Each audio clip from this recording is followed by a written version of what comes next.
Mais mon pauvre Frédéric, il y a tellement d'endroits possibles qu'on pouvait s'installer là, qu'on pouvait... Vous faites comme vous voulez, vous êtes chez vous.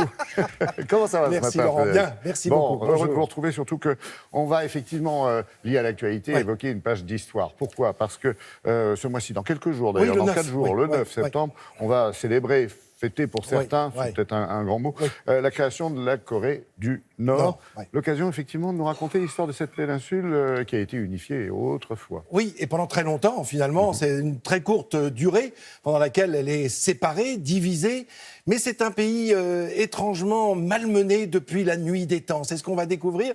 Alors d'abord, une carte qui va nous permettre évidemment de nous situer. Vous parliez de la Corée du Nord, donc on vous montre la Corée du Nord avec sa capitale, Pyongyang, et puis vous voyez en bas à droite de votre écran sur cette carte, on voit le Japon, en haut à gauche, la plus grande partie, la majeure partie de cette frontière du nord de la Corée du Nord, c'est avec la Chine. Et il y a un petit bout tout à fait à droite, en haut de votre écran, 19 km d'une petite frontière avec la Russie.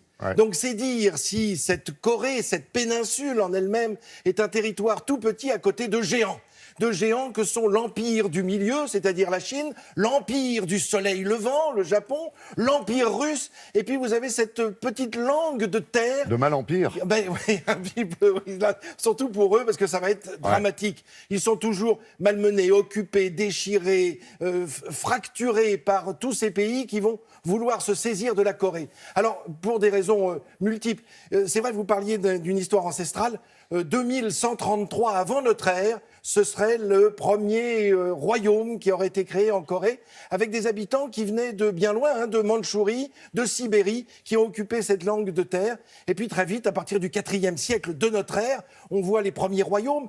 La péninsule en elle-même est divisée en 3 royaumes. Puis très vite, ce sont les Mongols qui vont s'intéresser à eux avec un certain Kubilai Khan. Je vous propose de regarder son visage, le voilà. C'est le petit-fils de Gengis Khan. Oui, absolument. Et alors un personnage terrible parce qu'il occupe la Chine et puis il a décidé d'occuper la Corée. La Corée, il va la pressurer. Il impose avec des sommes absolument faramineuses, sont des impôts, c'est un tribut qu'il faut payer chaque année, de l'or, de l'argent, mais aussi des faucons de chasse et puis du ginseng, parce qu'il pousse naturellement cette plante qui est très appréciée par les Chinois et par les Mongols. Voilà pourquoi il impose ce tribut à cette péninsule et il va se servir. Regardez comment se déroule la vie à la cour. On la voit, cette cour de l'empereur mongol. Eh bien, cette vie à la cour, c'est celle qui a accueilli un certain Marco Polo. C'est avec Kubilai Khan. Et Kubilai Khan va se saisir de la Corée pour s'en servir comme tremplin. Et voyez comme on est dans une actualité doublement dramatique. Il va s'en servir comme tremplin. Pourquoi ? Pour se saisir du Japon, pour occuper le Japon. Il va lancer 2 opérations au XIIIe siècle. Et à chaque fois, ce sont des grands vents, des vents terribles. Ce sont des typhons, comme il y en a un en ce moment au Japon, qui va libérer le Japon. Pourquoi ? Parce que toute la flotte envoyée par Kubilai Khan va chavirer, va être obligée de faire demi-tour.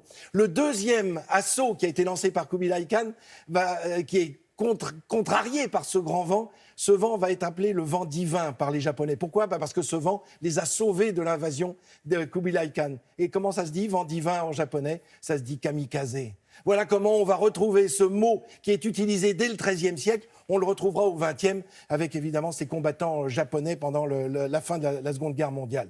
Les Européens ne sont pas en reste, mais il faut attendre 1866 pour voir l'amiral Rose, cet homme que vous avez sur votre écran, Rose qui s'écrit R-O-Z-E, cet amiral français qui a décidé de lancer une opération militaire en Corée avec 7 navires. Pourtant, cet amiral dont on voit le portrait, là, grâce à Madame Chéhu-Souvigné du musée de la Marine, je la salue parce que c'est un travail de recherche qui a été important à faire pour nous permettre de vous montrer ce personnage qui est le premier Européen à entrer, si j'ose dire, en Corée, mais militairement. Il est venu défendre les catholiques coréens et puis aussi les prêtres français qui avaient été envoyés sur place par les missions étrangères de Paris et qui ont été massacrés, littéralement, tout simplement parce qu'ils voulaient combattre le catholicisme. Voilà aussi une page d'histoire, évidemment. Encore une fois, ce sont des Européens. Les Américains viendront en 1871 et je termine avec ces images de guerre, car la guerre a beaucoup compté dans cette histoire de la Corée.